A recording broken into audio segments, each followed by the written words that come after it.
Muito bom dia, boa tarde ou boa noite, pessoas. Tudo bem com vocês? Espero que sim. É muito legal, um prazer, uma satisfação muito grande estar aqui com vocês nesse momento. Peço perdão, primeiramente, né, por não ser ao vivo. Vocês vão entender o porquê não é, porque eu vou precisar de alguns recursos que exigiam uma edição. Então, a gente preferiu fazer nesse formato gravado, mas ininterrupto, para que vocês possam curtir de uma maneira mais bacana essa oficina que vai ser ofertada no 7º Congresso Nacional da ABEX. Está sendo, né? É, e eu queria agradecer a oportunidade, a paciência, né? Vou pedir a paciência de vocês para me escutarem aqui, porque o nosso encontro aqui vai durar mais ou menos uma hora, mais ou menos o meu previsto, né? Se passar um pouquinho, aí vocês assistem aí numa velocidade um pouquinho maior. Eu espero que vocês curtam o que eu vou tentar demonstrar aqui, a possibilidade de um uso de jogo eletrônico, já vou falar um pouquinho mais sobre isso, e que vocês depois possam, de uma forma livre, interagir no chat e também, quem sabe, aqueles que forem no evento, a gente puder conversar em novembro lá em Brasília. Beleza? Então eu vou fazer algumas alterações aqui e eu já volto com uma outra configuração de tela. Bom, pessoas, estamos aí de volta, agora sim com essa tela dividida, onde eu vou passar algumas informações do lado de cá, e aí vocês podem depois acompanhar com mais tranquilidade. Bom, qual que é o título dessa oficina, né? Jogos eletrônicos e o ensino de ciências sociais. E a minha ideia foi tentar escolher um jogo que, por mais que ele não seja gratuito, ele tem uma estética agradável até. Eu já fiz essa experiência que eu vou demonstrar para vocês aqui agora nas minhas salas de aula e eu tive um retorno muito bacana. Então a ideia é eu pegar algo que eu já fiz e apresentar para vocês como possibilidade. Então vamos nessa. Qual que é a grande questão que eu quero tentar responder nessa nossa oficina, né? Como que a gente pode utilizar os jogos eletrônicos, sendo que ele, na maioria das vezes, né, os jogos eletrônicos, são pensados numa perspectiva só de entretenimento. Será que é possível a gente utilizar eles no ensino de ciências sociais? Bom, para fazer essa minha oficina e também essa minha prática pedagógica que eu tenho, eu utilizo dois conceitos de dois autores, que é o conceito do Bernard Charlot, de figuras do aprender. Esse contexto e esse conceito do figuras do aprender está relacionado num contexto sobre as relações com o saber. Então, se você ainda não conhece esse autor ou essa discussão, tem um livrinho dele chamado Da Relação com o Saber, onde ele vai apresentar como que ele entende esse processo de entrar em contato com o conhecimento. Ele vai dizer que existem figuras do aprender que facilitam esse processo. Então, às vezes uma atividade, às vezes o ir em algum lugar, às vezes um livro, às vezes uma exposição, isso tudo pode favorecer uma relação com a aprendizagem. Então eu utilizo essa ideia da figura do aprender para utilizar os jogos eletrônicos. E também utilizo o conceito do meu queridíssimo, né, teórico, que foi o que me acompanhou durante o meu mestrado e o meu doutorado e foi apresentado pela minha querida professora Ilaise, é o conceito de recontextualização do Basel-Bernstein. Esse conceito ele é utilizado para se pensar como que o discurso pedagógico que é produzido em um determinado campo sai de lá e ele é reconfigurado ou recontextualizado em outros campos. E aí ele vai ganhando contornos diferentes. Então, o conhecimento sociológico que é produzido dentro da academia, ele não é o mesmo que é ensinado em sala de aula. Então, eu considerando a figura do aprender e a recontextualização, eu consigo pensar como que esses jogos podem ser recontextualizados para estabelecer relações com o saber, sendo figuras do aprender. E no que eu me baseio? Da mesma forma que os jogos eu considero como artefatos culturais, os filmes, a literatura, as notícias, as séries, as histórias em quadrinhos, livros didáticos, jogos de tabuleiro, as dinâmicas de teatro e corporais, tudo isso já foi utilizado para se ensinar ciências sociais.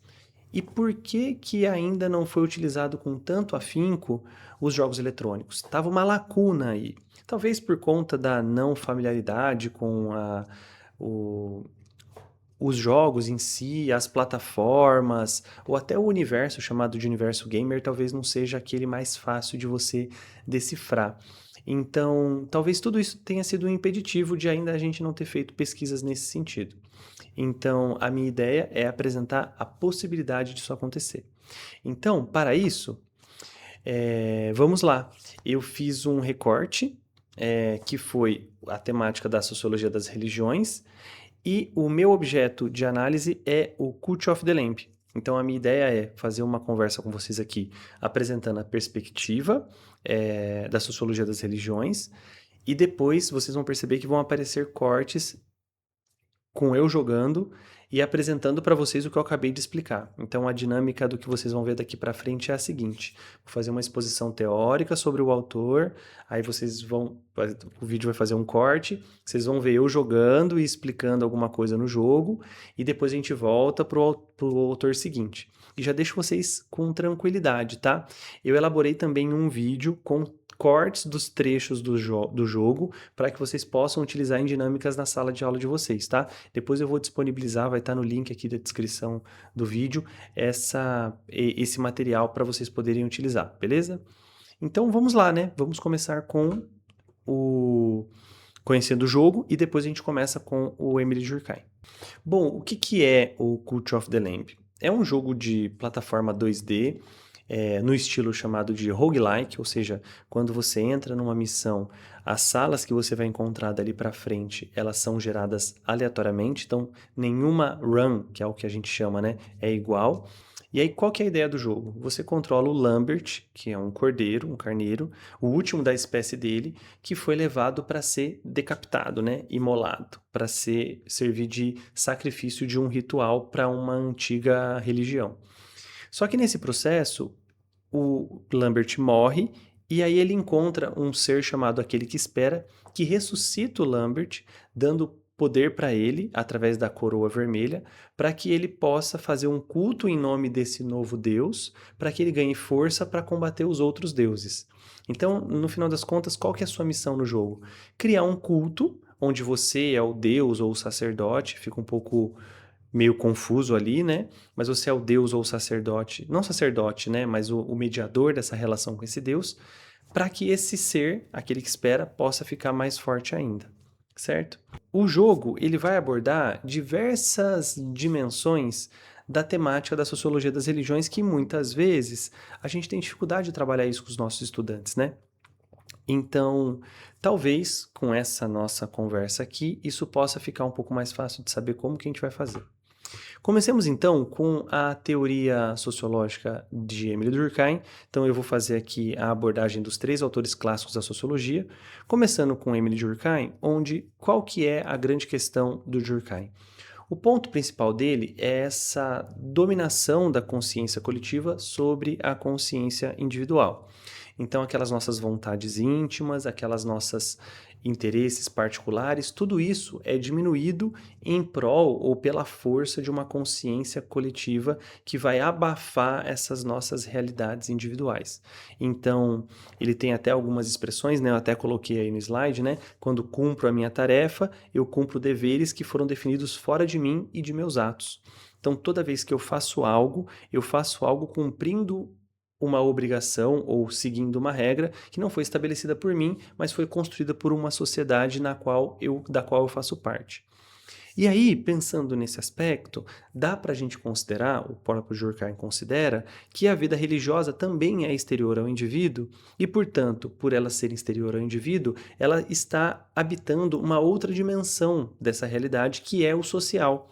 O Durkheim ele tem uma característica de que ele até considera a existência do sobrenatural, mas essa religião vai fazer parte do social e não do sobrenatural, porque à semelhança de outras instituições onde a força da consciência coletiva controla esse indivíduo, a religião também se apresenta. Daí ele tem uma citação, né? Peguei um recortezinho que está aí na tela, que são as forças diante das quais o crente se inclina são forças sociais. Ou seja, aquilo que motiva aquele indivíduo a se realizar um determinado ritual, ir a um determinado espaço, fazer uma determinada coisa, isso tudo, para esse indivíduo que crê nessa religião, atua como se fosse uma força social, da mesma forma que é a minha obrigação de comparecer na minha sala de aula em determinado horário, porque eu tenho que cumprir com os meus objetivos de professor. Ou seja, as mesmas regras sociais que se aplicam a qualquer indivíduo também vai se aplicar ao crente daquela religião. Ou seja, para o Emile Durkheim, portanto, a religião nada mais é do que uma expressão de uma certa coletividade que atua sobre esse indivíduo. Daí, nesse processo, o que o Durkheim consegue estabelecer como caracterizações, né? Ele consegue perceber que toda religião possui duas esferas.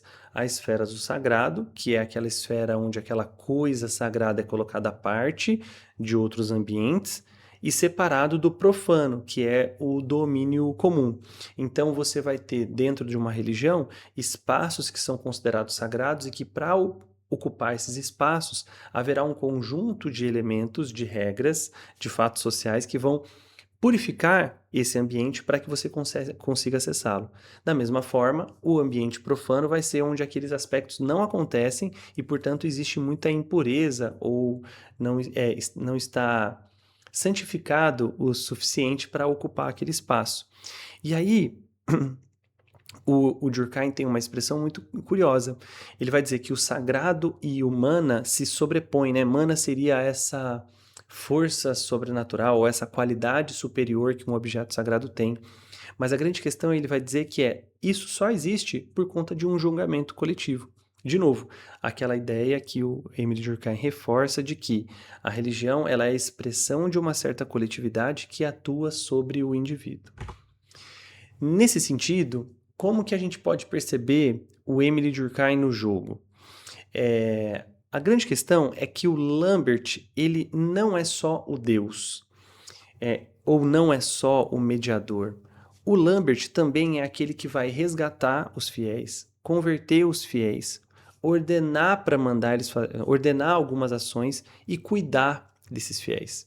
Portanto, o Lambert ele vai ser aquilo que mantém o laço social daquele culto, ao mesmo tempo que ele é visto como Deus, assim como o Durkheim pensava nessa figura da religião, né? Nessa instituição como religião. Ela é, ao mesmo tempo, um laço que vai manter a coesão dessa sociedade, e ao mesmo tempo que tem esse caráter de divino, também é a própria sociedade. Então, o Lambert ele vai ser esse elemento que vai expressar como o culto deve ser, e aí manter o culto funcionando, então uma certa sociedade, mas ao mesmo tempo ser esse Deus que tem poderes sobrenaturais, que os crentes acreditam que eles têm poderes sobrenaturais, uma coisa para além da realidade. E tudo isso é favorecido não só pelo que o Lambert faz nessas coisas mais cotidianas, mas também com duas construções que aparecem no jogo, o santuário e o templo. O santuário é uma construção onde todos os fiéis vão fazer pequenas orações e preces e vai enchendo a sua barrinha até que você consiga liberar novas construções para a sua comunidade. Já o templo é onde acontecem os rituais, os sermões e a determinação da doutrina do culto. Então o jogo ele trabalha com a mecânica de que eu posso escolher que tipo de sociedade o meu culto vai ser. Então eles vão ser canibais, eles vão ser mais da colheita, eles vão ser mais apegados ao trabalho, mais apegados ao lazer. Eu vou escolhendo a doutrina desse meu culto e os rituais que eu vou fazendo tá de acordo com essa doutrina. E o sermão ele é uma palavrinha meio aleatória, como vocês vão ver, que não dá para entender se é alguma coisa específica, mas aumenta a devoção dos fiéis. E por último, para garantir esse caráter de coesão, em alguns momentos do jogo, você pode pegar uma ovelhinha que começa a se rebelar, e ao se rebelar essa ovelhinha, você coloca ela em castigo para que ela volte a entender como é que faz parte daquela sociedade que é o culto que a gente está coordenando. Então, a partir desses elementos, vamos tentar ver como isso aparece no jogo. Então, agora vocês vão me acompanhar jogando e explicando algumas situações dentro do jogo. Vamos lá. Salve pessoas, tudo bem? Estamos aqui então, já nesse novo formato da câmera e também com o jogo aparecendo para vocês aí. E aí, logo de cara, a gente já conhece o Lambert, o nosso carneirinho, o nosso cordeirinho que tem a coroa vermelha. Lembra que eu falei para vocês da coroa vermelha? Que ela representa um pouco da condição de feiticeiro dele. Então, tá aí. Bom, a gente vai jogar um save meu aqui, onde eu já tenho bastante dias jogados, né? 145 dias jogados no jogo, né? O que vai dar mais ou menos um dia de jogo na vida real. Então eu já joguei mais de 25 horas desse jogo. E aí a gente vai ver alguns elementos que aconteceram. Eu já matei vários boss. Na verdade, eu já zerei o jogo, né? Mas só para vocês verem como funciona aqui a dinâmica do jogo. Vamos começar com o Jurkai, né? Esse corte que eu tô fazendo aqui é para Jurkai. Então, vamos começar observando o seguinte: a interação do Lambert com alguns fiéis para a gente perceber aquele elemento dos laços sociais que o Durkheim comentava. Então, tá aqui o jogo, né? Toda a dinâmica. Aqui para baixo é a minha vila, o meu culto, né? E eu chamei de sócio oculto.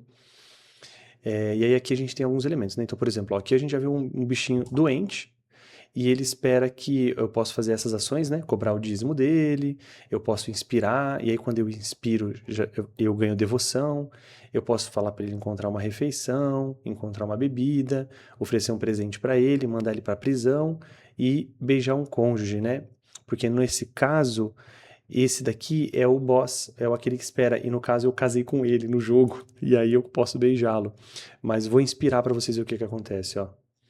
Então, aqui tem tipo uma interação entre o Deus e o fiel, e isso faz com que ele aumente a devoção para ele. Pra vocês verem como que é bonitinho o jogo, né? Deixa eu pegar esse seguidor aqui, que é o Parar. Aqui então eu consigo, vou de novo inspirar ele para vocês perceberem como essa questão dos laços, né, ó, vai aumentando a minha relação com eles. E aqui tem todos os meus outros seguidores, né? E aqui é o que eu falei para vocês sobre o santuário. É aqui onde, vocês estão vendo ali embaixo que aparece 150 de 175? Aqui são as devoções que eles entregam para mim. E aí, nesse sentido, eu posso recolher isso, ó. Eu vou recolher agora a devoção para vocês verem. Recolher a devoção. E aí, cada vez que eles fazem alguma prece, ó, vai enchendo mais devoção. Ó, eles estão fazendo uma prece para mim, sabe? Então, ó, e aí vai enchendo esse meu aspecto de devoção aqui. Olha lá, agora aumentou, tem uma inspiração divina, posso desbloquear alguma construção nova, o que tem a ver um pouco com a parte do Marx, depois eu comento com isso com vocês. Vou liberar qualquer coisa aqui, gente, porque tem bastante coisa para explicar e não é o objetivo do vídeo esse, tá? Certo. E aí, o outro elemento que eu quero mostrar para vocês é o templo. Então, vamos entrar aqui no templo. Deixa eu sair de novo só para vocês notarem. Olha que bonitinho que é o templo, né? Aí, aqui você vai ter uma parte que vai ser o pátio, né? Onde seriam as cadeiras para a galera sentar. E aqui é o altar. Bom, eu posso receber o dízimo aqui, né? Vou recolher. E aqui tá a questão, ó, o altar do templo. Então, aqui eu tenho a opção de sermão, de coroa, ritual, doutrina e as características do próprio templo, né? Se eu for em sermão, olha o que acontece. Que interessante. Ah, tá. Eu tenho que esperar passar um dia porque eu acabei já pregando um sermão. Mas olha só quando eu penso na questão dos rituais. Então, aqui vão ter todos os rituais que eu já liberei, ó. Fogueira, para eles ficarem passando a noite dançando, sacrifício da carne, ritual de lavagem cerebral, onde a fé deles vai permanecer inalterada por 2 dias, ritual do discipulado. Então, promova seus seguidores mais leais a discípulos, e discípulos podem ajudar a lidar com rebeldes e realizar outras tarefas. Aqui tem o ritual de iluminação, o ritual do dia santo, então eles não trabalharão por um dia. Esmola para os pobres, então distribui o dinheiro para todos os seguidores para aumentar a lealdade deles. Enfim, aqui vão ter vários rituais, ó, ritual de ressurreição, o funeral, ritual de recompensa do oceano, ritual da colheita. Então vão ter vários rituais aqui que vão ajudar na manutenção desse laço social e nessa percepção de coesão social, né? Um em específico aqui que é interessante é para a gente ver as doutrinas. Eu fiz umas anotações aqui do lado, por isso que eu estou vendo. São as doutrinas, olha só, aqui é legal. Porque aqui vão ter todos os aspectos que a minha religião vai seguir. Então, o pós-vida, o trabalho e a adoração, as possessões, a lei e a ordem, o sustento e o pecado. Então, eu posso definir, de acordo com a história do jogo, quais vão ser as minhas concepções de pós-vida. Então, eu coloquei aqui, ó, deixa eu ver, aspecto da crença no sacrifício. Então, os fiéis do sócio oculto acreditam que se o Deus deles fizer um sacrifício, isso vai ter mais fé. Ritual de ressurreição, então eu posso ressuscitar alguns fiéis. Esse é um aspecto legal. Os bons morrem jovens, né? Então todos os membros do culto ganharão o aspecto os bons morrem jovens. Ganha 10 de fé se um idoso for sacrificado, assassinado ou consumido, mas perde 20 de fé se idosos morrem naturalmente. Então eu desbloqueei essa habilidade porque vai que acontece alguma coisa no idoso parecer por esse aspecto. E o retorno à terra. Então desbloqueia a construção sepultamento natural. Corpos de seguidores mortos retornam à terra como fertilizante. Ou seja, aí aqui vão ter várias características da doutrina, o que é muito bacana para explorar, se por um acaso a gente for explorar com os nossos estudantes, né, como que seria a religião que eles estabeleceriam, né? Será que como que seria a religião deles em cada um desses aspectos, né? Enfim, acho que essa questão da doutrina aqui é legal. E eu vou fazer um ritual aqui só para vocês verem como é um ritual, tá? Para vocês observarem. Eu vou fazer o ritual aqui da fogueira, que é bem simplesinho, e eles só vão ficar dançando, né, ó. Então o ritual chama todo mundo, então todo mundo tá em coesão. Tem essa condição de sobrenatural, né, do Lambert. Todos eles ficam felizes, né, aumenta a fé da galera. E agora um sermão tá liberado, porque passou o dia, né? Então vamos fazer um sermão para vocês verem. Não tem nada demais, né? Ela vai aumentar a devoção por mim, né? Essas coisinhas chegando ali, essa devoção. Então, beleza, fizemos o sermão. E aí, esses são os elementos que a gente poderia observar de acordo com o Durkheim, certo? Deixa eu só salvar um seguidor aqui. Pra vocês verem ele que bonitinho. Essa relação do Lambert com os seguidores, né? Ó, eu vou mandar ele lá pro meu culto. E agora eu vou doutriná-lo. O que tem a ver com todo esse debate foi legal que apareceu aqui agora para vocês verem, ó. Então ele vai aparecer aqui para mim, ó. E agora eu doutrino, ó. Por favor, poupe-me. E aí eu posso escolher o nome, posso escolher a forma, posso escolher tudo, mas eu sempre deixo no aleatório aqui pra não ter trabalho fazendo isso, né? E eu aceito ele. Aí olha só que bonitinha a frase que ele fala, né? A coroa vermelha dá o poder pra ele, né? E aí, só que ele tá doente, né, coitado? Então ele já tem que repousar pra não ficar mais doente. Então, pessoas, a gente vai ficar por aqui, acabou o culto e a gente acaba aqui essa sessão do Durkheim e agora a gente vai para a discussão sobre Weber. Bom, estamos de volta, né? Vocês viram aí como é que tudo acontece e agora, sem mais delongas, vamos para o Weber. Qual que é a grande diferença do Weber para o Durkheim, né? Como a gente sempre comenta com os nossos estudantes de ensino médio, né? Enquanto o Durkheim considera que a sociedade é superior ao indivíduo, o Weber ele vai ter uma visão mais acurada do indivíduo para entender como ele compõe o social. Então, o foco de análise weberiana vai ser na tentativa de compreender o sentido da ação que os indivíduos compartilham para criar uma determinada coletividade, né? E é exatamente a partir dessa ideia que o Weber vai compreender a religião. Pessoas, eu quero que vocês entendam que o que eu estou apresentando aqui é uma possibilidade de uso da sociologia das religiões para ensino médio. Eu sei que muitos debates dentro do Max Weber sobre sociologia da religião são muito mais profundos do que esse que eu vou falar com vocês aqui agora. Então, tenha essa compreensão e eu quero resgatar minha licença poética de fazer isso. Afinal, vocês sabem, né? O conhecimento sociológico é recontextualizado no ensino médio, então a gente não aprofunda muitos aspectos. Só fazendo o aluno e o estudante ter uma compreensão um pouco mais crítica do que ele observa, a gente já fez um bom trabalho. Nesse sentido, o recorte que eu faço aqui dentro da sociologia weberiana é a ideia de que existe um tipo de laço social também e um tipo de poder que vai ser manifesto para observar que tipos de religião a gente vai ter e que é compartilhado por esses indivíduos nas sociedades. E aí, o Weber vai dizer o seguinte: com relação aos laços sociais, a gente pode perceber dois modelos de religião, né? Aqueles que se pautam numa certa igreja e aqueles que podem ser atribuídos a uma seita, né? O que caracterizaria uma igreja para o Weber? Ter um conjunto de sacerdotes pagos, com regras claras do que tem que fazer, uma certa hierarquização muito estabelecida. a noção de que a ideia de que essa igreja ela tem que ser universalista, ela vai ter que compreender mais do que a sua comunidade local, um conjunto de dogmas e cultos extremamente racionalizados e uma perspectiva de longa duração dessa instituição. Para Weber, daí a gente teria um laço social de igreja identificando essa religião.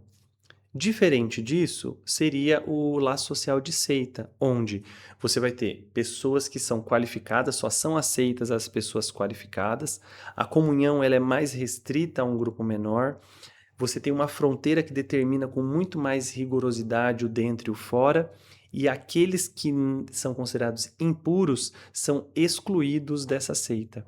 Então, nós temos essas duas formas de compreender essas comunidades religiosas que o Weber identifica e que podem aparecer na vida dos nossos estudantes, mas também no jogo ela se torna bem clara. Então, igreja e seita. Do mesmo modo, dentro das igrejas e das seitas vão ter manifestações de poder. E essas manifestações de poder religioso podem ser de três tipos, segundo Weber. Pode ser do tipo de sacerdote, feiticeiro ou profeta. Qual que é a grande questão do sacerdote? É que o sacerdote ele vai ser o representante de uma certa igreja, uma empresa burocratizada de salvação. Então vai ser algo regular, organizado, regido por regras, e esse sacerdote tem que seguir tudo isso para que a salvação seja garantida. Já o feiticeiro, o poder dele, a legitimidade do poder dele vai estar no saber fazer tradicional, naquela coisa do tipo assim, os antepassados faziam assim, eu recolhi esse conhecimento dos antepassados, ou eu sou um herdeiro direto desses antepassados e por isso eu sei fazer e por isso que eu sou o representante, né? Ou o profeta, onde vai ter uma qualidade, uma revelação excepcional que vai colocar esse indivíduo para além dos outros e, portanto, digno de entrar em contato com o divino. É muito legal essas três formas de conhecimento de poder religioso que o Weber identifica, porque é muito próximo daquela dominação, os tipos de dominação que o Weber apresentava, né? Tradicional, carismática e racional legal, né? Então aqui você pega que o sacerdote seria o racional legal, o feiticeiro seria o tradicional e o profeta seria o carismático, né? Então até se você quiser fazer essa ponte com um debate mais da ciência política do Weber, dá para fazer. Então veja, então nós temos essas 5 categorias, né? Igreja, seita, sacerdote, feiticeiro e profeta, dentro dessa discussão da sociologia das religiões do Weber, né? Será que isso aparece no jogo? Então, na minha visão, aí é a minha perspectiva, depois vocês podem observar isso, né? Eu acho que o jogo ele consegue demonstrar que o culto, na verdade, é uma seita. Não é uma igreja, porque a ideia do culto ali do Lambert, né, que você vai controlar, não tem a pretensão universalista. Na verdade, é só para rivalizar com a outra. E vocês vão perceber que no jogo, né, se você for jogar o jogo durante mais tempo, o jogo ele tem um limite de fiéis que você vai conseguir controlar, né? Por mais que você consiga colocar um monte de fiel, eles vão morrendo ao longo do jogo, né? Então você vai ter cemitériozinhos, você tem que cuidar dos corpos, você tem que exumá-los, enfim, tem um monte de processo ali que vai limitando a quantidade de fiéis. É, além disso, o Lambert vai ter uma preocupação muito grande, né? O jogo te obriga a fazer isso, de que você tem que sempre manter um contato e os fiéis numa certa linha dura, assim. Então eles não podem brigar entre eles, não podem duvidar da sua divindade, né? Dos seus poderes. Então você vai ter todo esse processo que vai garantir que aquele grupo fique fechado. Então por isso que eu pensaria que o culto do jogo é mais uma seita do que uma igreja. É esse tipo de laço social que vai estar ali. Desse modo, o Lambert, ele é, na minha visão, um feiticeiro e barra profeta. Por quê? Ele é um feiticeiro porque a coroa vermelha que ele recebe, ela também é a mesma de um outro personagem que aparece. Um personagem chamado Ratal, que ele até faz, ele diz que ele já foi essa pessoa que teve que fazer um culto, e ele até usa uma coroa de papel, assim, é bonitinho e triste ao mesmo tempo. É, mas aí o Lambert é quem vai ter essa coroa vermelha agora e vai fazer as mesmas coisas que os outros já faziam. Então por isso que eu vejo ele como um feiticeiro, mas também como um profeta, porque os fiéis olham para o Lambert como alguém que tem um poder sobrenatural. Ele pode ressuscitar, ele pode purificar, ele pode, como ele cuida, ele permite a cópula desses fiéis. Ou seja, tudo isso aparece no jogo e eu percebo que esse jogo consegue se adequar à teoria, como exemplo da teoria weberiana, nessas 3 dimensões. Mas vamos ver se vocês concordam comigo. Eu vou agora... Vamos lá jogar? E aí depois a gente volta para falar do Marx, beleza? Voltamos então, e agora falar sobre Weber, né? Eu já parei aqui pertinho do elemento que eu acho um dos que caracterizam essa questão da seita, né? Aqui a gente tem a prisão. Aqui eu consigo selecionar alguém para vir para a prisão entre os meus seguidores, só que eu não vou fazer isso porque vai me deixar mal com eles, né? E eu não quero isso. Mas se tivesse algum que tivesse duvidando da minha fé, da fé ou duvidando da divindade do Lambert, eu poderia colocar ele aqui. E aí eu precisaria ficar reconvertendo ele conforme o tempo, até ele acreditar de novo no Lambert, né? E aí tem um outro elemento também curioso, que vai caracterizar essa questão de seita, é o tamanho, né? Então essas camas aqui eu vou construindo, obviamente, e isso vai permitindo aumentar o número de seguidores, mas tem um limite, o limite de quantas camas vão caber. Por quê? Porque também eu tenho que alimentar eles, né? Inclusive, tem um outro aspecto muito legal nesse jogo, que é de que eu consigo fazer eles procriarem. Então aqui, ó, eu consigo convidar os seguidores para procriar e dar origem a um novo fiel. Eu vou fazer esse processo só para vocês verem como para perceber como essa questão da seita é uma coisa meio restrita e inclusa até com relação a quem pode copular com quem, né? Então veja só, eu vou colocar esse daqui e aí ali aparecem as chances de procriar. Então eu vou colocar com esse porque tem 86%, quer ver, é o maior mesmo? Não, tem um que tem 90% de chance. Vou colocar com esse e vamos ver se eles aceitam, né? Aceitaram, beleza. Então agora eles vão procriar e vai nascer um ovinho dessa procriação, né? Eu consigo escolher o que eu quero aqui de característica, né, de cada um deles. Ganhar fé, beleza. E aí eu vou concluir. Eu consigo até colocar mais um porque ele tem... Olha lá, olha o ovinho que saiu. Que bonitinho, né? Eles saem com uma folhinha ali nas partes genitais deles, ó. Porque eles estavam peladinhos. Agora eles cansam, né? Então eu posso pedir para eles descansarem. Deixa eu pedir para eles dormirem aqui, ó. Aqui, ó, vai dormir. E aqui eu posso colocar o outro para dormir também, ó. Vai dormir, meu irmão. Cadê? Ele já tava indo dormir, né? Já tava. Então ele já pode dormir, que ele já tá indo dormir. Aí eu pego o ovinho e coloco na construção.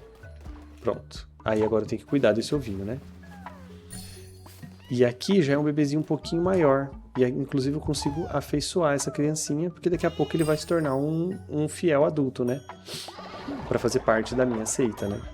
Aqui vem uma coisa interessante, olha, um bebezinho, agora ele vai se tornar adulto e aí ele vai ser um fiel. Então todo aquele cuidado, né, fez com que ele se tornasse um novo fiel. Então isso também tem a ver com o que a gente está falando de seita ou essa manutenção de um laço, né? E aí, pessoas, eu só não vou conseguir, depois eu tento ver se eu consigo, pegar a cena onde o Lambert recebe essa coroa vermelha que aí tá na cabecinha dele. Olha lá, agora eles estão brigando, ó, eu tenho que impedir que eles briguem. Olha lá, interromper a briga. E aí eu posso pegar eles aqui, ó, e vou inspirá-los, ó, quer ver, ó, pra ver se eles dão uma acalmada, sabe? Então, beleza. É isso. Então, de Weber seria isso. Vamos daqui a pouquinho agora fazer um corte e depois a gente volta para falar do Marx. A gente vai falar teoricamente sobre ele e depois a gente volta para cá para mostrar o jogo na perspectiva marxiana. Valeu, gente. Bom, jogamos aí e agora vamos falar do último autor, que é o Karl Marx. Bom, aí é a grande questão, né? Porque quando a gente fala de religião em Marx, a primeira expressão que vem na nossa cabeça é aquela ideia de que ela é o ópio do povo. Mas tá. Mas qual o contexto dessa expressão, né? Ela explica uma parte do que o Marx estava tentando pensar sobre esse fenômeno, né? Então, vamos pensar o seguinte. O Marx percebe a religião como uma consciência invertida da realidade, né? A religião ela estaria na dimensão da ideologia. Se a ideologia tem a função de mascarar a realidade, de fazer parecer real o que não é, ou esconder a infraestrutura da realidade, a religião estaria nessa dimensão aí, junto com outras instituições, como o direito, como a cultura, a propaganda, e assim por diante. Ou seja, para Marx, a religião ela é a indicação de que tem alguma coisa errada na realidade e que, portanto, a partir disso, o indivíduo imagina uma coisa melhor e faz como se fosse um protesto contra esse real que ele não curte. Por isso que eu coloquei essa expressão, ó. O desespero religioso é, de um lado, a expressão do desespero real e, do outro, o protesto contra o desespero real. Então, a religião ela funciona nessas duas dimensões. Aquele indivíduo, na sua materialidade, sofre. Portanto, nessa questão de sofrimento, uma vez alienado pelas outras instituições ideológicas, ele também o será pela religião, para não saber o que fazer, então ele se desespera, então ela é um grito de um desespero, mas também, ao mesmo tempo, é um protesto do desespero da condição que ele carrega. Então ele vive uma vida miserável, uma materialidade precária, ele tem uma condição de vida paupérrima.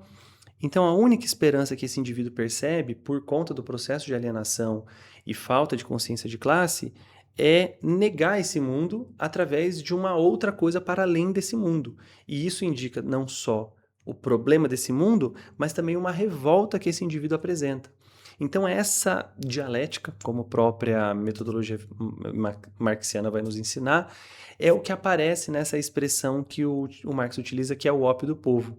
Então, o suspiro da criatura oprimida, alma de um mundo sem coração e ópio do povo. Então, é nesse contexto que o Marx está criticando a religião, né? Não que ele queira acabar com a religião, é que uma vez que as condições materiais precárias de exploração, subsunção, de fragmentação do indivíduo acabar por conta do fim da luta de classes, da eliminação da propriedade privada e assim por diante, como era a proposta marxiana, uma vez que tudo isso acaba, acabaria a necessidade desse desespero, uma vez que uma sociedade sem a luta de classes é uma sociedade sem aqueles problemas que foram destacados por ele dentro de uma sociedade capitalista.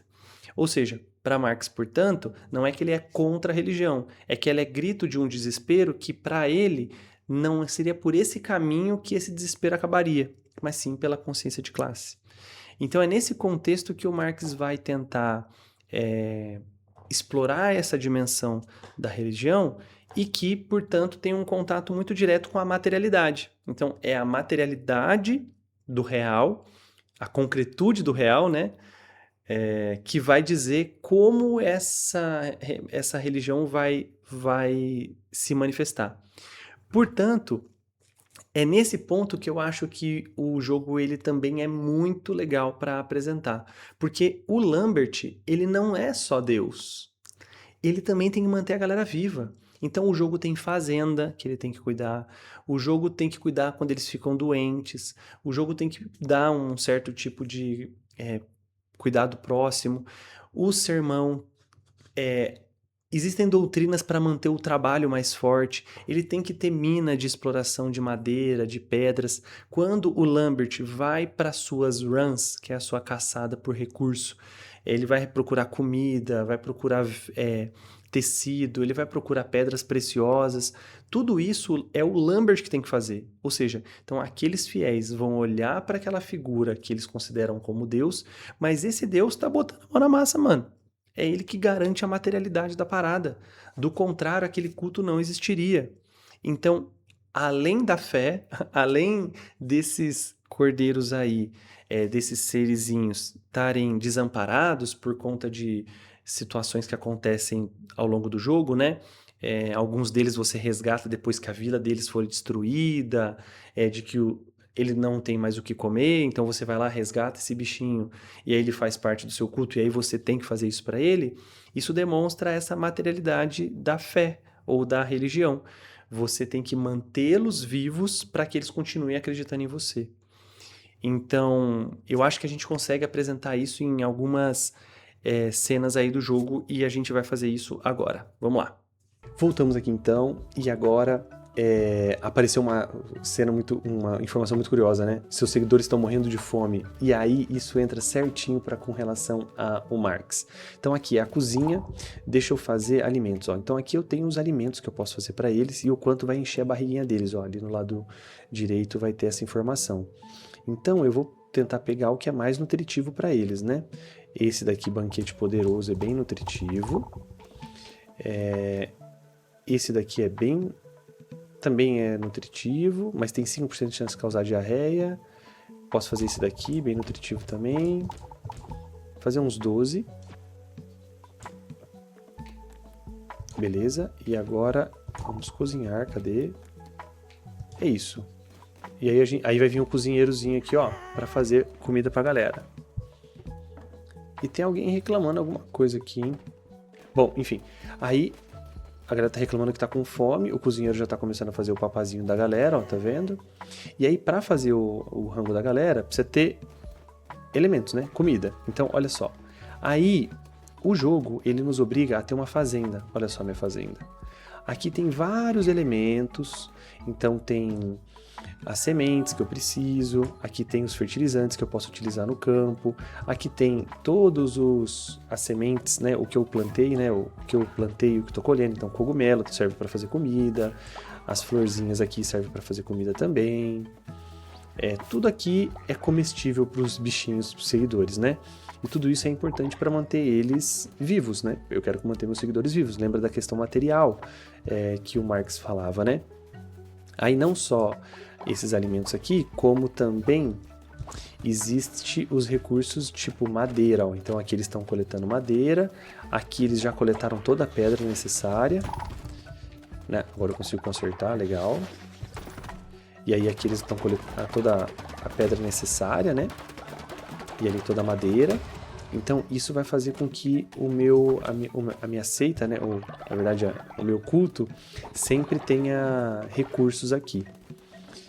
Tá, então ele está fazendo a comida. E aí tem uma outra dimensão aqui muito interessante, que é a questão do missionário.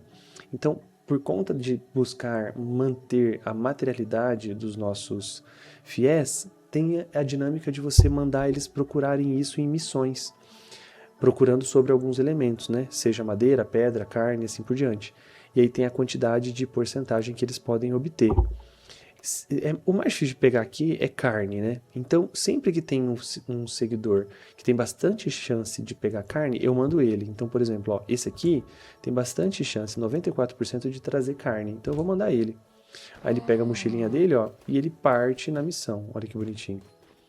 E aí ele vai fazer a missão dele e ele pode voltar ou não. Ela dá um tchauzinho. Voltar ou não com o alimento. Aí, ainda para falar sobre essa questão da materialidade, é aqui, nesse cenário aqui, que eu faço as runs. Então, eu entro em uma dessas portinhas aqui, ó.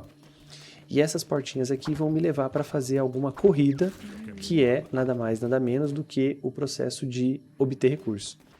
Aqui, ó. Então, a run começa com eu escolhendo uma arma. E aí, quase tudo no mapa é destrutível, assim, eu posso destruir as coisas, né? Então,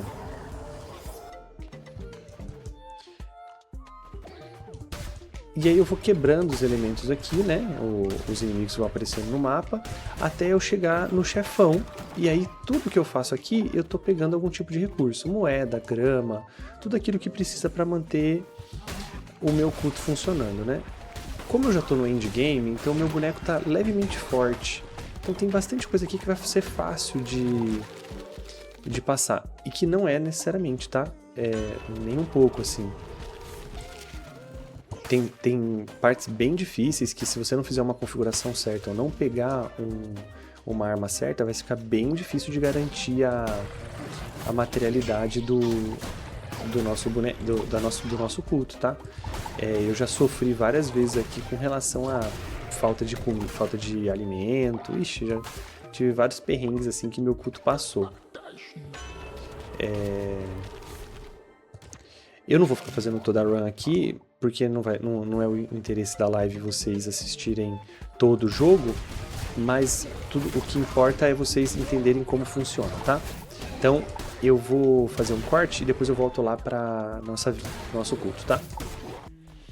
Bom, e é isso, pessoal. Então, agora a gente volta lá para a tela inicial para a gente encerrar então o nosso encontro. É isso, valeu. Tudo certo, conseguimos, vencemos os 3 autores, vimos como funcionam as jogabilidades. Bom, e agora, o que que eu queria esclarecer para vocês, né? Isso que a gente fez aqui hoje é uma possibilidade, certo? Isso aqui que eu apresentei para vocês é um caminho possível de uso de jogos eletrônicos no ensino de ciências sociais. Daria, a partir desse mesmo jogo, existem vários sites onde você consegue encontrar a arte do jogo para você baixar. Então, vamos supor que você na sua escola não tem a capacidade de jogar o jogo. Beleza, super compreendo e essa é a maioria da realidade das escolas. Inclusive lá no Instituto Federal onde eu trabalho também não é possível jogar porque não temos máquina para isso.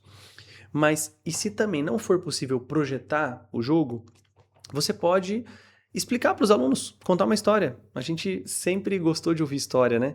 História, contar histórias eu acho que faz parte da nossa tradição enquanto seres humanos, né? A oralidade. Então, se você recortar o bichinho, recortar o Lambert, apresentar um pouco, vai cortando as cenas, monta no quadro, cola com.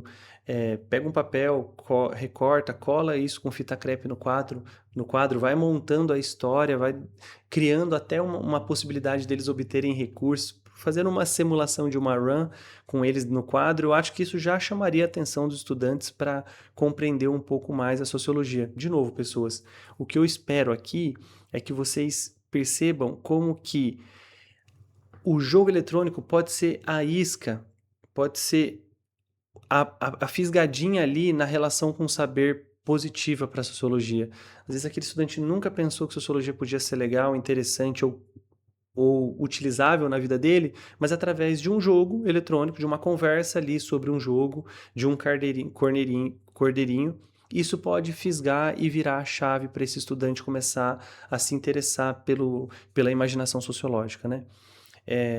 Então, para aqueles que gostaram e querem tentar alguma coisa na sala de aula de vocês, eu vou, como eu disse antes, né? Vai estar aqui na descrição. Eu fiz um recorte, esse recorte eu utilizei nas minhas aulas. Então, é o recorte que eu utilizei já 3 vezes e deu super certo nas 3 vezes. De cenas do jogo, onde a ideia é que eu envio para os estudantes uma lista dos conceitos, então eu dou essa aula que eu acabei de fazer com vocês aqui de uma maneira mais alongada, eu faço com os estudantes, depois eles têm um dicionário dos conceitos sobre sociologia das religiões, e aí eles vão assistindo as cenas do jogo e explicando que conceito eles identificam em cada cena daquela. É uma dinâmica que dura aí, a depender da turma de sala de aula, você vai conseguir desenvolver em 45 minutos, se você quiser, em uma aula, ou até em 2 aulas, se você tiver uma sala que os alunos vão quiser fazer uma interação maior com eles e tudo mais. Mas 45 minutos é garantido que você consegue fazer essa dinâmica. Eu apliquei ela em dinâmicas de 1 hora e meia.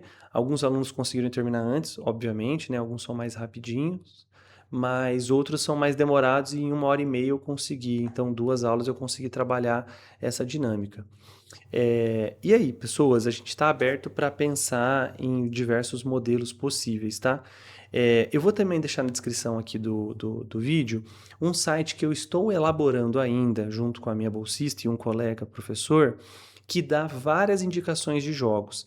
Ele não tá do jeito que a gente ainda quer, tá? Eu quero deixar lá materiais do tipo que eu vou colocar aqui para vocês, eu quero deixar tudo lá, mas vamos devagar porque eu sou um só.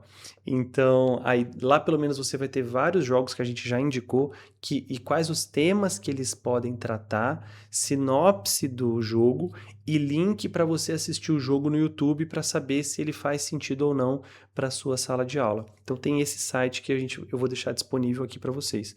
E além disso, tem as redes sociais do que eu coordeno, né? Que é o projeto Sociologia Animada. Então, Sociologia Animada no YouTube, Sociologia Animada no Instagram, que está ainda um pouquinho devagar, mas são as redes sociais onde você vai encontrar algum material também para poder utilizar na sala de aula de vocês e no YouTube, principalmente, na seção, naquela barrinha ao vivo, tem todas as lives que eu já fiz jogando algum jogo e tentando explicar suas relações com a sociologia.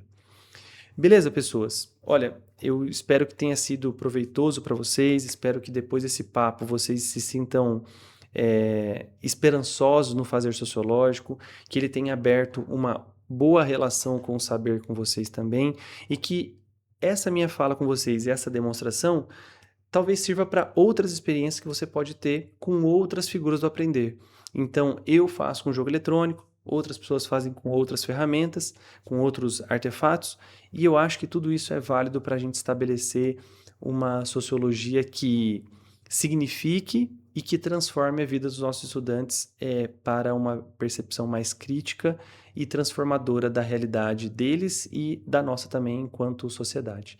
Certo, pessoas? Eu agradeço, eu espero encontrá-los e encontrá-las lá no evento presencial para que a gente possa estabelecer mais contato e mais ideias e quem sabe fazer parcerias aí, né, para os projetos ficarem cada vez mais fortes, fortalecidos, tá bem? Muito obrigado e tenham um ótimo dia, tarde ou noite, eu não sei que hora que você está assistindo isso daqui, tá bom? Beleza? Valeu, até mais, tchau, tchau.